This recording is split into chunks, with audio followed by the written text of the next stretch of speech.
근본적 질적 특성, 표현 충실성 보겠습니다. 표현 충실성은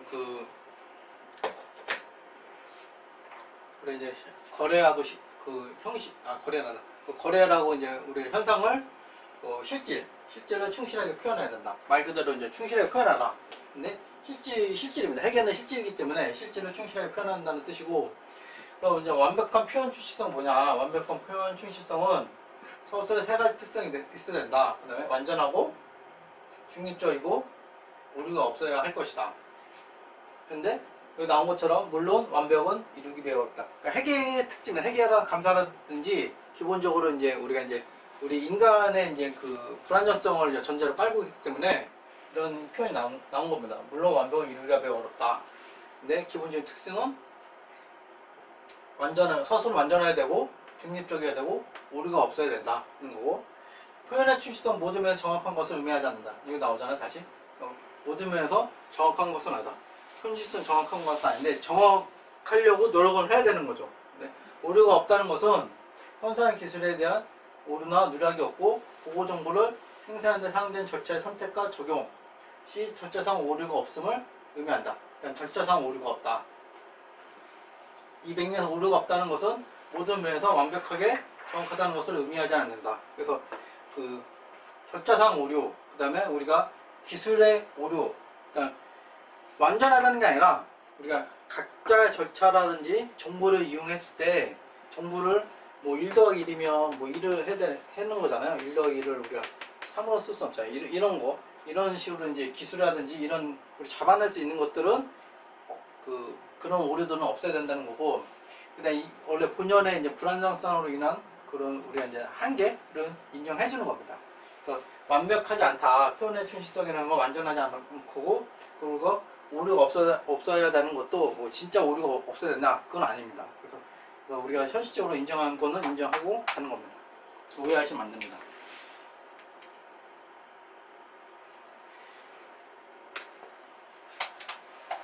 네, 근본적 지적 특성은 어떻게 적용할 거냐? 근본적 지적 특성을 적용하기 위한 가장 효율적이고 효과적인 절차는 일반적으로 다음과 같다. 왜냐면 우리가 근본적 지적 특성을 적용하기 위한 절차가 있다는 겁니다. 절차를 웬만하면 따르라. 보건적 특성과 영향은 고려하지 않는다. 그래서 경제 현상을 식별하고, 우리 거래 식별하듯이 경제 현상을 식별하는 거예요. 둘째, 정보의 유형을 식별하고, 정보가 어떤 게 필요한지를 살펴보고, 그 정보가 이용 가능한지, 그리고 그 정보가 충실하게 표현할 수 있는지를 결정하는 겁니다.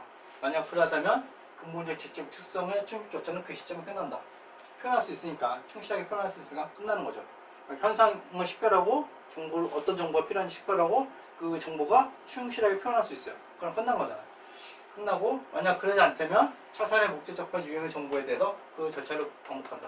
이 얘기는 뭐냐면, 우리가 경제 현상을 식별하고 아까 그 두 번째 나왔던 목적 적합한 정보 유형을 식별했잖아. 이게 충실하지 않으니까 다른 목적 적합한 정보를 또 탐색을 하는 겁니다. 그래서 이 과정을 그러니까 두 번째, 세 번째 무한 반복하는 거죠. 두 번째, 세 번째 하다가 경제 현상을 우리가 좀 잘못 식별할 수도 있잖아요. 그래서 첫 번째도 무한 반복을 하는 거예요. 그래서 절차는 정해져 있다. 근데 한 번에 끝나는 건 아니다. 여러 번 할 수도 있다. 무한 반복한다. 절차를 무한 반복한다. 그 얘기입니다. 경우에 따라 경제 형상에 대한 유용한 정보를 제공한다는 제공의 목적 달성에 근본적 지적 특성한 절충이 필요할 수가 있다. 근본적 지적 특성이 목적 적합하고 표현의 충실성. 왜냐면 목적 적합하고 표현의 충실성. 이 얘기가 뭐냐면 목적 적합한 것이 항상 표현이 충실하게 했느냐 그것도 아니고, 표현 충실한 정보는 항상 목적 적합하냐 이게 아닙니다. 그래서 어떤 거는 목적 적합한데 표현 충실성이 떨어질 수 있고, 어떤 거는 표현 충실성이 높은데 목적 적합하지 떨어진 게 있어요. 그래서 때때로 어떤 정보를 좀 우선시해서 절충해서 취사 선택을 할 수 있는 게 필요하다는 걸 얘기해 주는 겁니다. 보관적 지적 특성 보겠습니다. 보관적 지적 특성은 4개였습니다. 비교 가능성, 검증 가능성, 적시성, 이해 가능성. 비교 가능해야 되고, 검증 가능해야 되고, 적시, 이해 가능성. 적시하고 이해 가능성은 당연한 거잖아요. 정보를 만들었는데 우리가 시기가 다 지난 다음에 주면 아무 의미 없잖아요. 의사결정하는 거니까. 이해 가능성도 당연히 이해가 가능해야지 우리가 의사결정 할 수가 있잖아요. 이건 뭐 당연한 거고. 그 다음에 지금 어려운 것들은 이제 비교 가능하고 검증 가능성이 좀 어려운 겁니다. 비교 가능성하고 검증 가능성. 특히 이제 검증 가능성. 어떻게 이제 검증 가능하게 할 거냐. 그 다음에 비교 가능하게 할 거냐. 이게 어렵습니다. 실제로 이제, 왜냐면 그 정보라는 게 하나의 기술하는 게 이제 그 표현을 충실하는 건데, 이게 맞다 틀리다도 어려운데, 이게 검증까지 하기에는 또 어렵잖아요. 그래서 비교 가능성과 검증 가능성이 좀 어려운 겁니다. 그래서 비교 가능성, 검증 가능성, 절치성, 이해 가능성, 목적 적합성과 그 나타나고자 하는 바를 충실하게 표현하는 건 모두를 충족하는 정보 이용성을 보강시키는 지적 특성이다. 그래서 보강적 지적 특성이라고 이제 하고, 보강적 지적 특성은 만일 어떤 두 가지 방법이 모두 형상에 대해서 동일하게 목적적한 정보이고 동일하게 충실한 표현을 제공하는 것이라면 이 두 가지 방법 가운데 어느 방법을 그 형상의 서술에 사용할지를 결정하는데 도 도움을 줄 수 있다. 그러니까 어떤 정보가 A라는 정보하고 B라는 정보가 목적도 적합하고 충실해요. 완전 다 목적과 충실해. 그때는 이 보강적 지적 특성 따지는 거예요. 그래서 보강적 지적 특성을 따져서 얘가 보강적 지적 특성이 더 우수하다. 그러면 A라는 정보를 이용해서 우리가 정보를 이제 만드는 겁니다. 이 얘기를 하는 거예요. 당연한 얘기를 쓴 겁니다. 이게 이제 번역문이라서 좀 매끄럽지 않은 거예요. 일관성은 비교 가능성과 관련은 되어 있지만 동일하지는 않다. 일관성은 왜 그 관련됐냐면 우리가 비교 가능하려면 A라는 기준이 2000년에도 이용하고 2001년에도 이용해야지 이게 비교 가능성이 높잖아. 이게 일관성이잖아요. 쭉 작년에도 적용했던 거 올해도 적용하는 거. 그래서 관련이 있죠. 그런데 이거 법이 뭐 바뀌었어요. 법이 바뀌면 규정이 바뀌면 A라는 우리가 이제 기술을 못하고 다른 규칙, 회계 변경 같은 걸 하잖아요. 그러면 일관성이 깨지잖아요. 깨지기 때문에 동일하진 않다. 그런 의미입니다. 그래서 관련은 있지만 동일하지 않다. 당연한 얘기죠. 이 뜻 자체가 다르잖아요. 일관성은 작년에도 적용한 거, 올해 적용한 거. 그러니까 뭐 그러니까 시기 개념이고 비교성은 수평 개념이니까. 일관성은 보고 기업 내에서 기간간 또는 같은 기간 동안에 기업 간 동일한 항목에 대해서 동일한 방법을 적용하는 것을 말한다. 그러니까 작년에 적용하고 올해 적용하고 뭐 이런 거죠. 비교 가능성은 목표이고 일관성 그 목표를 달성하는데 도움을 준다. 그러니까 비교 가능성은 목표인 거고 일관성은 수단인 거예요. 수단. 그래서 일단 비교 가능성 하려면 작년하고 올해가 똑같은 기준을 적용해야지 비교가 나기 쉬워지니까 똑같은 거고, 그 다음에 굳이 똑같은 기준이 아니더라도 우리가 변환할 수가 있잖아요. 그러니까 2019년도에 리스에게 IFRS 16이 도입했잖아요. 2019년도에 이때 리스 기준이 도입해서 기존에는 우리가 이제 부채를 안 잡았는데 16호 들어오면서 이제 부채를 잡았어요. 그렇기 때문에 이제 기준이 깨졌잖아요. 그래서 일관성 있게 비교하지 못되기 때문에 우리 많은 회사들이 회계 변환이라는 표현을 많이 하는데 변환을 해서 과거하고 비교를 했어요. 그러니까 이런 작업을 하는 거예요. 그러니까 추가적인 작업이 필요한 거죠. 그래서 일관성하고 비교 가능성은 당연히 다른 거다. 관련이 있지만 동일하지 않다. 비교 가능성은 통일성이 아니다. 당연한 거죠. 비교 가능성은 통일성이 아니다.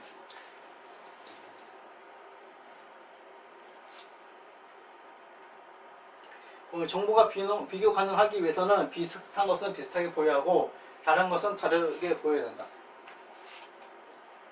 그래서 무슨 말을 하면 여러분들이 이제 우리가 이제 예전에 이제 비교 가능성을 위해서는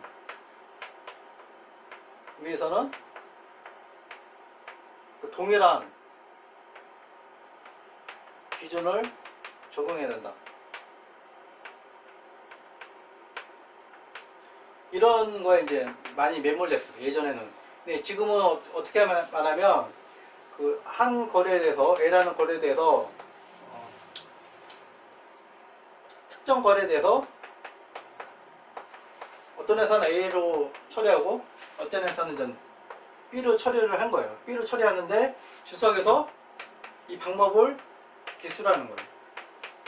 기술하면 우리 이 정보를 이용하는 사람이 A, B와 주석 간 관계를 갖고 해서 동일하게 C에 동일하게 비교 가능할 수 있게끔 우리가 정보를 산출할 수 있다는 거예요. 그렇기 때문에 동일한 거래대를 다른 기준을 적용하더라도 비교 가능성이 깨지지 않는다. 이런 표현을 많이 씁니다. 주석이 되게 이제 IFRS2에서 주석이 많아진 거예요. 회계 처리를 어떻게 했는지를 자세히 기술하는 게 제일 중요한 겁니다.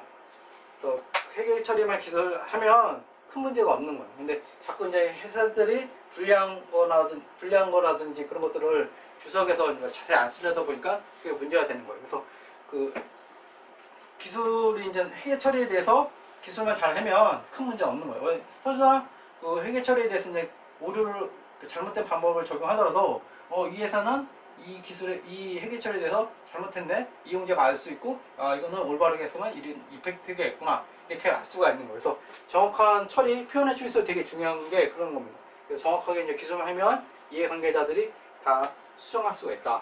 보고 비교 가능성이 무조건 똑같이 회계 처리해야 된다. 그건 아닌 겁니다. 그래서 비교 가능성은 통일성이 아닙니다. 근본적인 질적 특성을 충족하면 어느 정도의 비교 가능성은 달성될 수 있을 것이다. 뭐 당연하죠. 이게 근본적 특성이고 비교 가능성은 보관적이니까.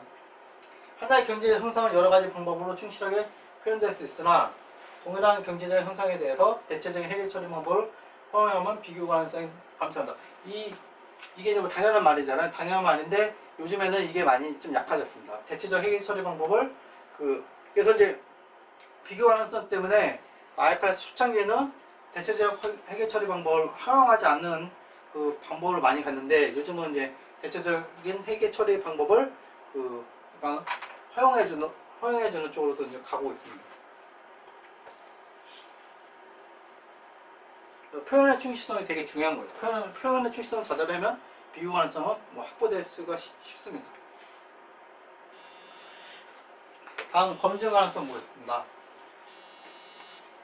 검증 가능성도 중요한데, 검증 가능성은 정보가 나타나고자 하는 경제적 현상을 충실히 표현한지를 이용자들 확인하는 데 도움을 준다. 뭐냐면 검증 가능성이 있어야지 이 회사가 제대로 표현했는지 제대로 표현하지 않았는지를 알 수가 있잖아요. 그래서 검증 가능성이 중요한 겁니다. 검증 가능성은 합리적인 판단력이 있고 독립적인 서로 다른 관찰자가 어떤 서술이 표현 출시성에 있어 비록 반드시 완전히 의견이 일치하지는 않더라도 협의에 이를 수 있다는 것을 의미한다. 이게 중요한 건 뭐냐면 검증 가능성은 합리적 판단력이 있고 합리적 판단력이 있어야 되는 거니까 아무나 재무정보 이용자가 아무나 이용하는 게 아니라 어느 정도의 수준이 레벨이 있는 사람들이 이용하는 거예요. 그 사람들이 검증 가능한 거고 그게 되게 중요한 겁니다.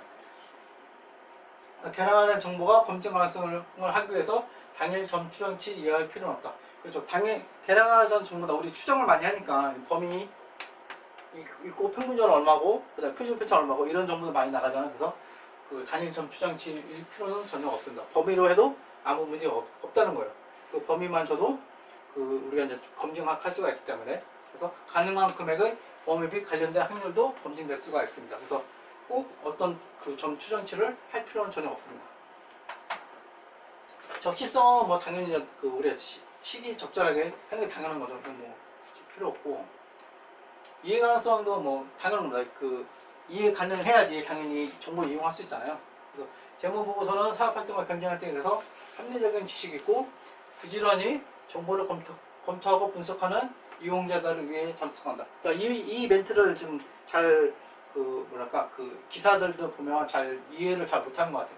실제 우리 재무보고는 누굴 대상으로 하면 합리적인 지식이 있고 부지런히 정보를 검토하고 분석하는 이용자를 위해 작성하는 겁니다. 이게 이제 중요한 거고 이게 이제 기본인 거고 그렇지만 이 사람들만 이용하는 게 아니니까 때로는 박식과 부지런한 이용자들도 복잡한 경쟁 현상에 대해 정보 이해하기 위해 전문가의 도움을 받는 것이 필요하다. 그러니까 이게 IFRS 복잡하다 이런 얘기가 다 이제 한쪽으로 다 있는 거예요. 그래서 기본적으로 우리는 어느 정도 레벨이 있는 사람을 대상으로 하는 거예요. 그러니까 투자나 채권자 대여자이기 때문에 어느 정도 리스크를 감수하고 이제 투자하든지 대여를 해주는 거잖아요. 그렇기 때문에 어느 정도 점수하고 분석할 능력이 있어야 됩니다. 이해 가능성은 어느 정도 수준이 있는 사람을 대상으로 한다. 요거 이제 기본적으로 아시면 될 것 같습니다. 보건적 질적 특성은 가능한 극대화해야 된다. 당연한 말이고 그러나 보건적 질적 특성은 정보가 목적적하지 않거나 나타내고자 하는 바를 충실하게 표현하지 않으면 개별적으로든 집단적으로는 그 정보를 유용하게 할 수 없다. 당연하죠. 그러니까 우리가 근본적 질적 특성의 목적적 합성하고 표현의 출시가 먼저 충족이 돼야 되는 거예요. 그 다음에 우리가 보고환자 지적 특성을 따지는 겁니다. 이게 선행 정보예요. 그래서 그 목적적 합성하고 표현의 출시성이 확보되지 않은 상태에서 보고환자 지적 특성만 뭐 엄청 좋다. 그러면 정보를 이용할 수 있냐? 그건 절대 아닙니다. 그래서 기본적으로 목적적 합성하고 표현의 출시성이 확보된 상태에서 보고환자 지적 특성을 얘기하는 겁니다. 보고환자 지적 특성을 적용하는 것은 어떤 규정된 순서를 따르지 않는 반복적인 가정이다. 이게 이제 근본적인 거와 다르잖아요. 근본적인 지적 특성은 우리가 절차가 있어요. 그러니까 현상을 식별하고 정보를 식별하고 표현하게 충실하고 있는지를 하는데 보고환자 지적 특성은 그냥 특정 규정된 순서를 따르지 않는 반복적인 가정입니다. 그래서 때로는 하나의 보고환자 지적 특성이 다른 지적 특성 극대화를 감소되어야 할 수도 있고 당연한 거 이건 왔다 갔다 하는 거기 때문에 아까 목적적 표현 출시와 마찬가지로 하나가 강조되면 하나가 떨어질 수가 있습니다. 다음 보겠습니다. 다음은 이제 유용한 재무 보고에 대한 원가치야. 이건 제가 많이 말씀드렸잖아요. 그러니까 효율하고 원가와 비교해서 효율이 원가보다 더 커야지 재무 정보를 산출하게 되는 겁니다. 이게 상당히 중요합니다.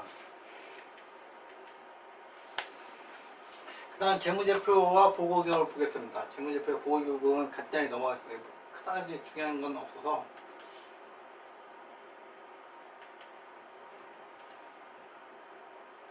우리가 이제 재무제표하고 보고기록 중에서 이제 하나 좀 용어가 좀 바뀐 게 연결재무제표, 비연결재무제표, 요게 이제 개념 체계에 들어가서 약간 바뀌었습니다. 연결재무제표하고 예전에 이제 별도재무제표 이런 건 좀 많이 썼는데 우리 개념체계에서는 연결재무제표와 비연결재무제표 딱 두 가지로 이제 구분을 합니다. 그래서 연결재무제표는 여러분들이 많이 알고 계신 것처럼 종속기업을 합친 거, 하나의 이제 보고기업이 아니라 이제 여러 보고기업 실체를 하는 거고, 그다음에 비연결재무제표는 말 그대로 이제 연결이 아닌 재무제표가 비연결재무제표가 되는 겁니다.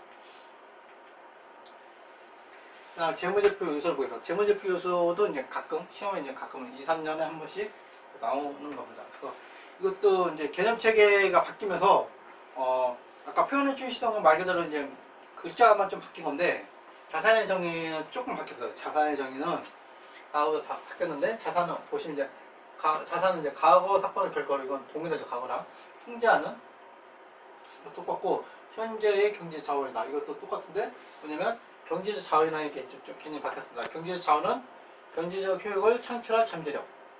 그러니까 잠재력을 지닌 권리다. 그러니까 잠재력이 강한 거예요. 그래서 실제로 잠재력이 있으면 그 경제적 자원인 거고 경제적 자원이면 자산인 겁니다. 이런 개념으로 보시면 되고 잠재력이 좀 중요해졌습니다. 구체적인 과거의 결과로 경제적 자원을 이전해야 되는 현재 의무. 제가 이제 여러 번 말씀드렸는데 이게 회계도 법 체계랑 좀 비슷합니다. 법 체계가 비슷해서 우리가 이제 법의 개념들이 많이 들어와요. 그래서 실제로 실질이라고 그러는데 형식, 뭐 법은 형식이고 뭐 회계는 실질 이런 말을 하는데 제가 보기에는 그런 말보다는 법의 개념을 많이 들어오고 있습니다. 법의 개념이 들어오고 있어서 이 법의 자산은 권리잖아요, 권리. 근데 부채는 의무. 이런 식의 개념하고 거의 똑같습니다. 그래서 여러분들이 이제 법의 개념도 아시면 우리가 자산 부채 개념도 이해하기 쉽고 회계도 이해하기 쉽습니다. 실제로 회계가 상법 밑에 줄줄이 밑에 있는 거기 때문에 법의 테두리 안에 있는 거예요. 법과 따로 노는 게 아니라. 부채 정의는 이제 기업에게 의무가 있고 경제 자원을 이전하는 거고 과거의 사건의 결과로 존재하는 현재 의무고.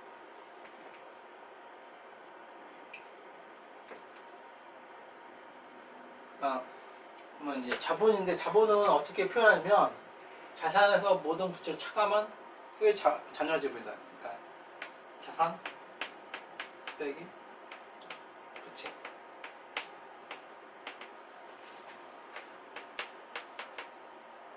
이게 자본인 거예요. 그래서 자본은 이 얘기 뭐냐면 자본을 별도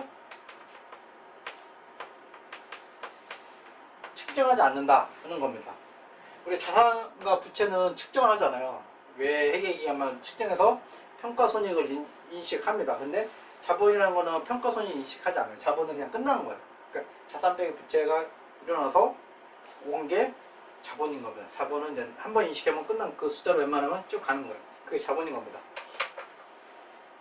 이 의미가 그런 거예요. 그러니까 자본은 기업의 자산에서 모든 부채를 차감한 후에 잔여지분이다. 그러니까 별도로 측정해서 자본이 얼마입니다 이렇게 표현하지 않는다는 거예요. 자산하고 부채가 결정되면 자본이 결정되는 겁니다. 자본을 다시 추정해서 자산하고 부채를 업하지 않는다, 바꾸지 않는다. 이 개념이 상당히 중요한 겁니다.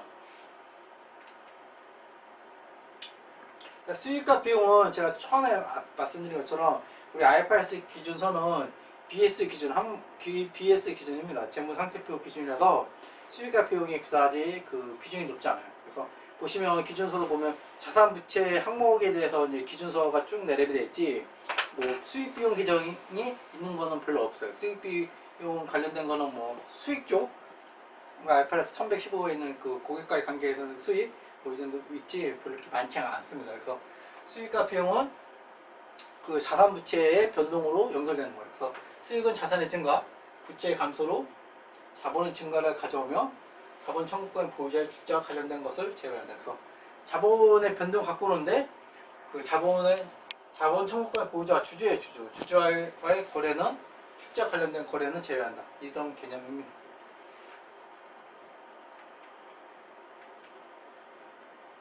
그 다음 인식과 제거를 보겠습니다. 인식과 제거도 우리 기준서에 그 IFRS 기준서 보면 인식과 제거라는 표현이 많이 나와요. 처음에 이제 인식은 처음에 우리가 자산 부채를 그 기록할 때 처음에 이제 기입할 때 인식을 해야 되는 거고 그 다음에 그 우리 재무제표에서 없앨 때 제거라는 표현을 씁니다. 그래서 인식은 처음 재무제표에 우리가 들어오는 거고 제거는 재무제표에서 나가는 거예요. 인식은 자산 부채 자본 수익 비용과 같은 재무제표 요소 중 하나의 정의로 충족한 항목을 재무상태표나 재무성과표에 포함하기 위해서 표착하는 장면. 그러니까 우리 재무상태표에 들어오기 위해서 하는 게 인식인 거고 들어온 거를 없애는 게 제거입니다. 요 개념이에요. 그 다음에 자산부채 또는 자본이 재무상태표에 인식하는 금액을 장부금액이라고 한다. 장부금액이라는 정의되어 있습니다. 제거는 기업의 재무상태표에서 인식된 자산이나 부채의 전부 또는 일부를 삭제하는 것이다. 이게 좀 삭제라는 표현이 좀 그런데 없애는 겁니다. 그다음 측정 가겠습니다. 측정이 중요한 부분입니다. 측정이 이제 IFRS 기준에서 우리 이제 공정가치 개념으로 이제 많이 들어왔기 때문에 그 측정이 중요한 겁니다. 여러분들이 이제 어려워하는 금융상품도 보시면 금융상품의 평가 방법이 단기손익으로 인식하는 거, 공정가치 인식하는 것 중에서 단기손익으로 인식하는 게 있고 기타 포괄로 가는 게 있어요. 크게 기타 포괄로 가는 게 있고 그 다음에 역사적 그 다음에 삼각부 원가라는 표현을 씁니다.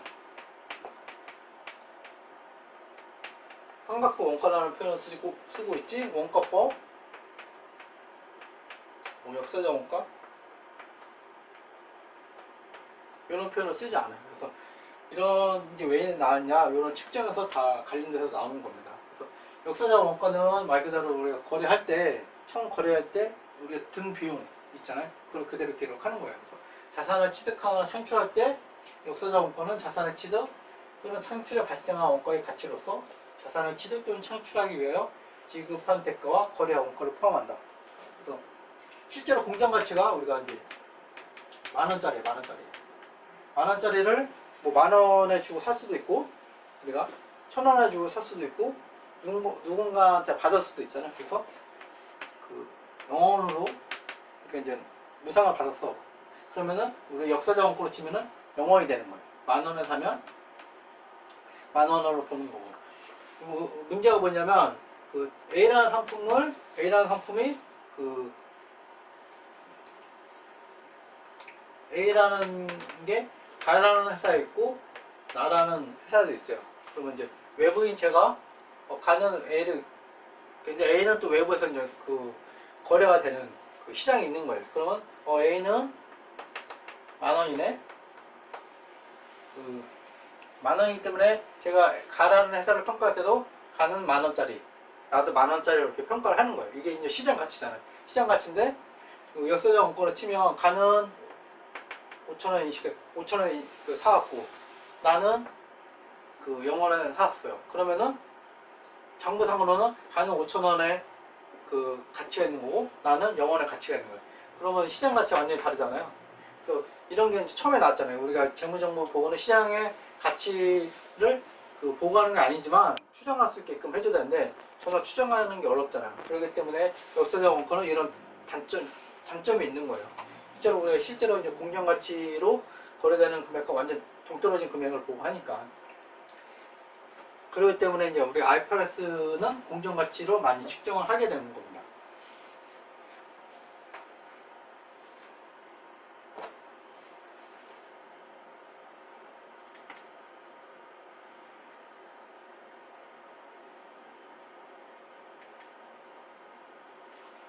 현행 가치 보겠습니다. 크게 이제 그 역사적 원가하고 현행 가치가 있는 거예요. 현행 가치. 현행 가치라는 게 현재 거래되는 금액 뭐 이렇게 정도로 생각하시면 돼요. 현행 가치 측정치는 측정인의 조건을 반영하기 위해 갱신된 정보를 사용하여 자산 부채 및 관련 수익과 비용을 화폐적 정보로 제공한다. 이러한 갱신된 자산과 부채 현행 가치는 이전 측정일 이후 변동, 즉 현행 가치에 반영되는 현금화과 그 밖의 요소를 추정치 변동을 반영한다. 뭐냐면 이게 가치를 계속 측정하는 거예요. 우리 계속 이제 업데이트 하는 거예요. 업데이트. 현재 가치의 측정 기준은 공정 가치가 하나 있고 사용 가치, 부채 이행 가치, 현행 원가가 있습니다. 현행 원가. 그러니까 공정 가치는 말 그대로 이제 공정 가치, 시장에서 거래되는 걸 공정 가치라는 그런 거고 현행 원가는 우리가 다시 살 때 얼마나 드냐 하는 거고 그다음에 사용 가치나 이행 가치는 지금 자산은 사용하지 않아. 우리 사용하니까 자산은 어떤 걸 우리가 이용해요. 이용할 때 가치가 있는 거고 부채는 우리가 의무를 이행해야 되잖아요. 그때 부채를 그 제거하려면 어느 정도의 이행 금액이 드느냐 그 얘기입니다. 그래서 실제로 얘네들은 외부에서 하는 게 아니라 그 기업 내부에서 그 측정하는 거예요. 사용 가치와 이행 가치는. 그래서 약간 객관성이 약간 떨어지는 겁니다.